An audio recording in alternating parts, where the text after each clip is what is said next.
bro, may isa pa akong pinaplano. Sana masamahan mo ako. Doon, anong pakiramdam mo na si siya? Ayun bro, sino?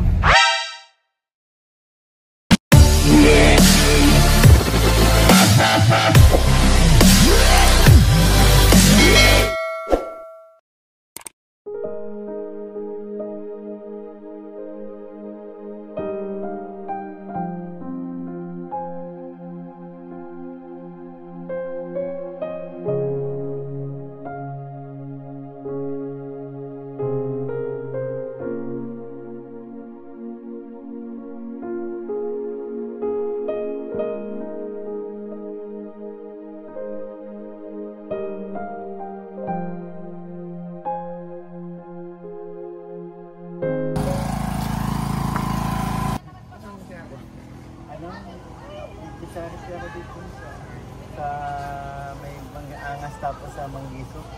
Kalingap. Sa Kalingap. Kalingap ni ko. Kalingap ni ko. Si father ay professor ko ng college. Mabuti nakapasa sa akin. Okay lang father? May camera? Okay lang. Nakita ko. Hindi na natin sa pagkakas. Ayan, nakakatapos. Wala naman po nagdamot sa inyo. Tapos sa lipa, may natubang mga puno, natamaan yung CR lang. Hindi pa kinaayos. Mga minor lang. Minor damages. Father, kumusta si Miko? Kalingap Miko nung estudyante mo pa? Ayan. Naka-graduate ka naman, ibig sabihin nakapasa ka sa akin. Di ba may pwede ka po dyan ibulong nung college days po nito? Ano ba yung mga... Good boy naman to. Good boy pag sa school. Kasi sa school ko lang siya nakikita eh. Thank you po. Lusot! Actually, father, pumunta na po kami dito nung nakaraan kasi hindi kita naabutan.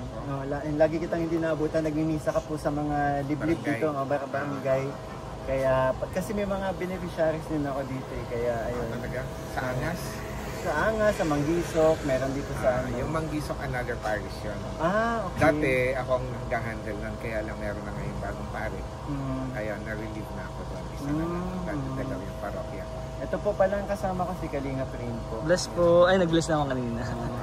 Kasama ko din sa Kalingap lagi. Ito yung katandem ko sa pag-charity. Talaga. And this yun kasi po ni Kalingap ko nabisitahin ka. And gusto din namin pong humingi ng bas-bas para bang yung laging advices and yung parang ipagpa-pray tayo sa laging pag-ingat sa mission ng Kalingap. Yun po talaga yung kaya gusto ko din bisitahin kayo dito eh. Para sa humingi sa inyo ng mga, diba? Maganda yung ginagawa ninyo kasi at least marami natutulungan. So, lalo na yung mga nangangailangan. Actually, ito, nasasahupan ng parokya ko 11 barangays to. So, 10 sa Basod and then yung isang barangay ng Mercedes yung sa Tantungan. No? So, most of them ay talagang nasa marginalized yung mga parishioners ko.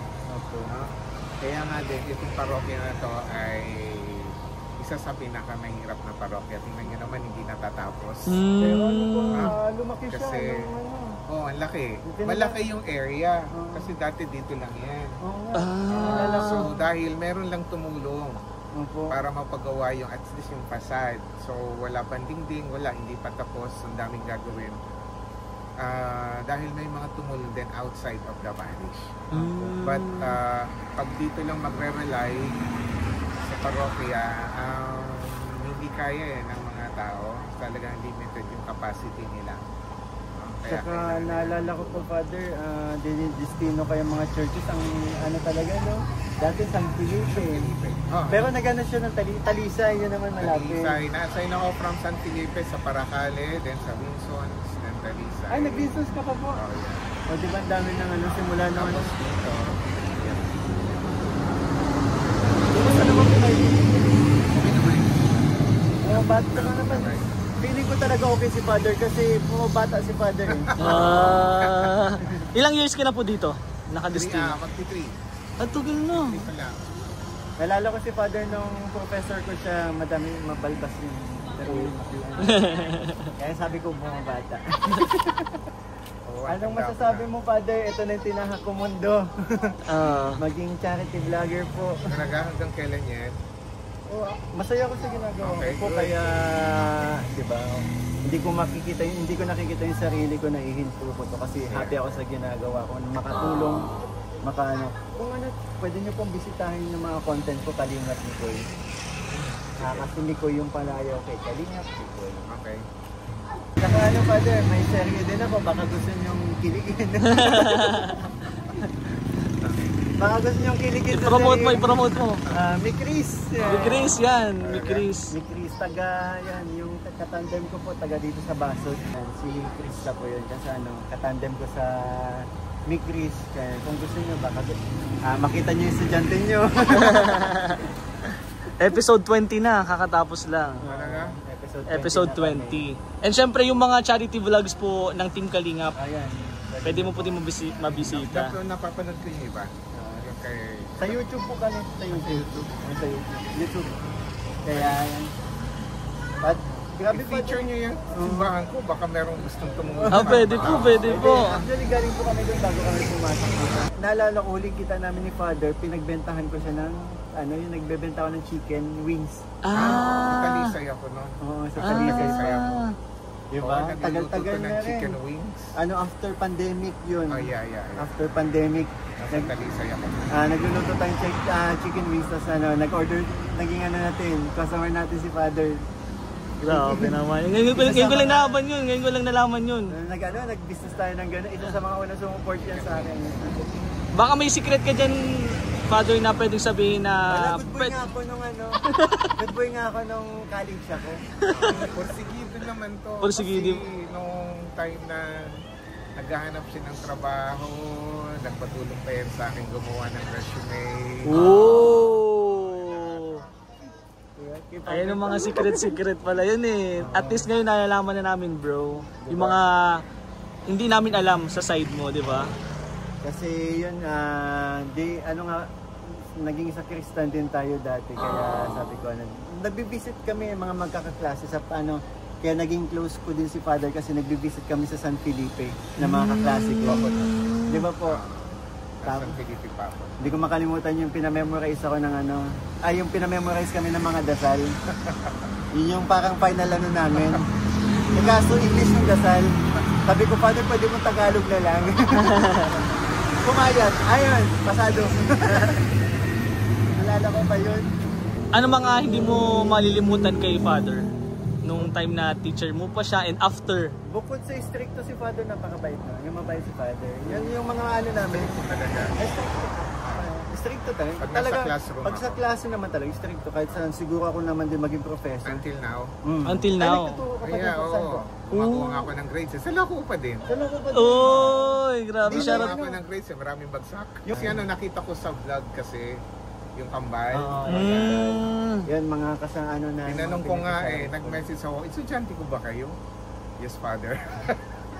Ayun, ang hindi ko makakalimutan kay Father, yun pag pumupunta kaming parish, yun kami mga magkaklase. Kasi minsan, nag-request ko kayo ng mga estudyante, di ba? Yung papacheck ng test paper. Papacheck. Checkan ko yung test paper ko. Yan. Hindi, yung ibang section, or ibang class, kami nag-check ng test paper. Madami kami, siguro pupunta kami, mga 5 kami. And andun yung merienda, tapos yung banding namin mga magkaklase pag nasa malayo. Siyempre college days, hindi ko makakalimutan yung mga ganung banding pag pumupunta sa malalayo. Diba? Nice. Kaya dami ko din na karanasan kay Father yung pumupunta sa malayo kasi hindi naman ako nakakarating kung saan dati pero noon. Dahil kay Father, na-experience mo yung mga ganon. Actually, Father, ilang beses na kami nag-try talagang puntahan ka dito. Kasi nga, kilala ka nga daw po ni Kalingap Mikoy, naging professor ka. Kaya kilala din siya ni Mama Ellen. Mama Ellen, yun! Kaya pala. At least ngayon po, nagkatagpuntak muna din po tayo. And then, nakilala din po kita. Saka, sorry, Father, kung itong pagkikita natin, may camera. May camera. Okay lang po ba, Father? At least wala, vlogger na pa yung support na lang po, may Kalingap Mikoy, Kalingap Rain po. Kalingap Rain. Team Kalingap po. Team Kalingap. Okay lang po namin i-video po yung Yes, sure. Para malay nyo po may baka merong mag-sponsor po, may magbigay po ng blessing. Kasi ano yan talagang yung simbahan ay under construction. Anong name na nga po ulit ng Mother of Perpetual Help. Okay, Mother of So Perpetual yun, Help. ang gustong mag-devotion ng Mother of Perpetual Help. So yung mga devotees sa Baclaran, di ba? So meron dito every Wednesday. Yun. So usually may healing mass pag nandito ako pag Wednesday 5 o'clock in the afternoon. Opo. Pero meron ding morning pag Wednesday, 6:30 in the morning. So may devotion sa Mother of Perpetual Help.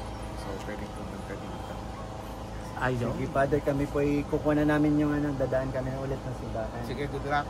Thank you, Father. Maraming salamat po. Bless you sa inyong endeavors. Maraming salamat. Basta maraming matulungan. Okay yun. Salamat Yun. po, Father. Sige, good luck. Proud ka ba sa estudyante mo po, Father? Oo naman, basta lagi magpapakabit. Father? Sige, sige. Thank you, Father. Maraming salamat po. Ang ganda po ng shorts niyo. Very me Chris. Very me Chris ka. Father, thank you po. Okay. Salamat po.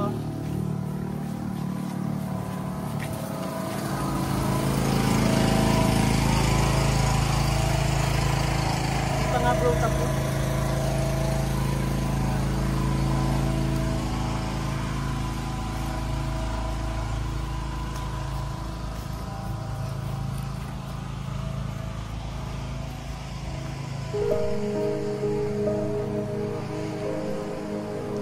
Oo nga, hindi pa tapos.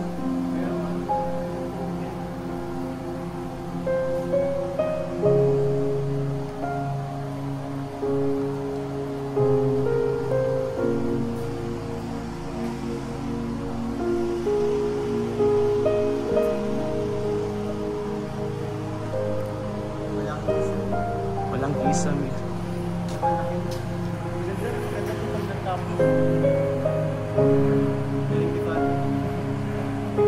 Ganda pa ng altar.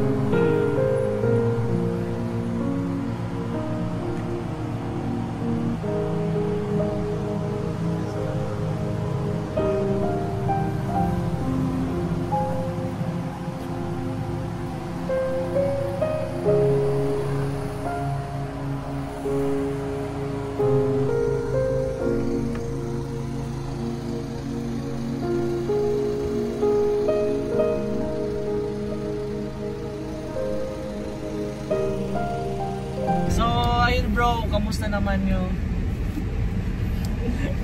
Panatag na lalo yung kalooban ko. Ay, nako! Panatag na lalo. Kumusta po kami dun sa mga beneficiary ni Kalingap Picoy? She's safe. Masasabi po niya na she's safe po talaga. Kasi She's safe. dumaan na po kami sa mga beneficiary niya tatlo. Nanay Gloria, Nanay Aida, Jovi, and of course, siya. Ikaw. Siya, ikaw. Tininan po namin lahat and safe naman po. Pero sabi nga po ni tatay, may mga natanggal po na hero, but it's okay po, maayos naman daw po. Kinontak na sa barangay. Ano, okay ka na? Ngayon, ano masasabi mo na, sa beneficiary muna, sa beneficiary, ano masasabi? Sa kanya na agad. Hindi, beneficiary muna, ano masasabi sa mga beneficiary mo bro na yung mga kalagayan nila? Yun bro, okay na, nakita naman nila sa aking vlog na yan, okay naman. Walang masyadong siguro dun sa mga pinuntahan natin ang pinaka malala yung nangyari kay Nanay Aida na natumbahan ng puno, pero thanks God kasi okay, walang nasugatan or napasama.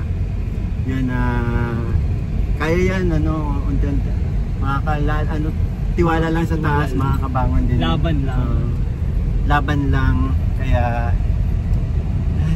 And of course, thank you bro kasi binisita mo sila. Hindi mo na yan, yung mga beneficiary. Binisita mo yung mga beneficiary mo na binigyan mo ng blessing. Tsaka bro, may isa pa akong pinaplano. Sana masamahan mo ako. Saan yan? Mamaya pag-usapan natin. Sige. Kaya yun. Alam nyo na yan. Mapapanood din nyo po yun sa YouTube channel ko. And of course, sa'yo din may mga clip din daw, di ba bro? So, thank you bro sa'yo sa pagsama mo. Pagpunta natin sa mga beneficiary mo. And doon, anong pakiramdam mo na safe siya? Ayun bro, sino? Safe siya. Sa beneficiary pa ba yan? Hindi na, tapos sa beneficiary siya, ano. Ay, okay na. Wala na akong hindi na ako nag-aalala. Kasi FYI lang po. Hindi kasi sa totoo lang talaga, wala pa akong balita. Hindi ko makumusta, wala kasing signal sa daet, walang signal sa amin. Gusto ko lang ipaalam sa kanila nga na wala pong signal. Walang kuryente. Walang kuryente. Wala pang kuryente. Walang data. Kaya wala po talagang update. May naano lang bro akong update kay Ate Ligaya. Na okay naman doon sila Krista. Pero nung nakita nga natin si tatay na ganun nga, at least, na panatag na. Na panatag na yung aking kalooban.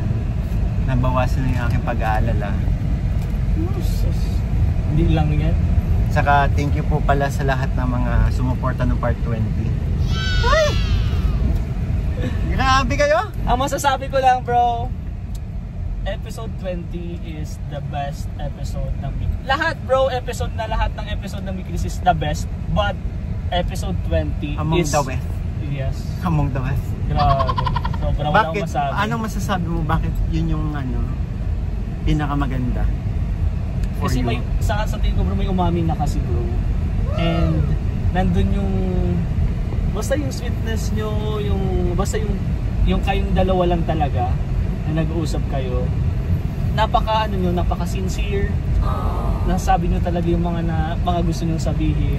Tsaka hindi ako masyado makulit nun. Oo, nandun na talaga yung yung usapan nyo na seryoso. And nasasabi nyo kinilig sa bawat... ka? Oo bro. Kinikilig ako, pinapanood ko. Sabi ko, ay grabe.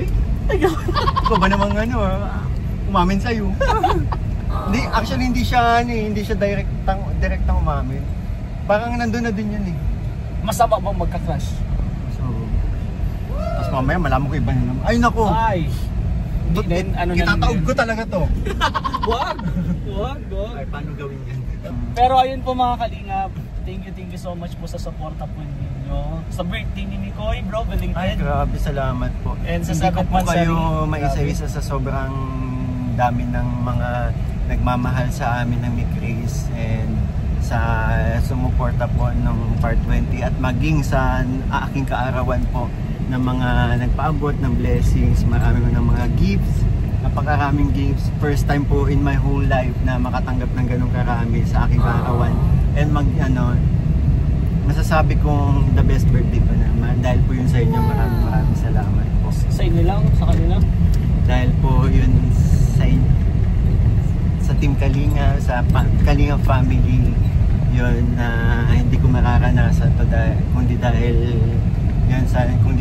nakilala si Pop Boss D, si Papa Jones, yan si Kalinga Perab, tapos si Kalinga Pring, sino pa? Tapos si Beshi, si Romeo, sino pa? Tapos si Kuya Ato, si Kalampito. Hindi, layo mo na nun bro. Ay, hindi ko pala masyado nakakasama. Oo, iba naman, yung pinaka-close mo. Ikaw? Alam mo na yan.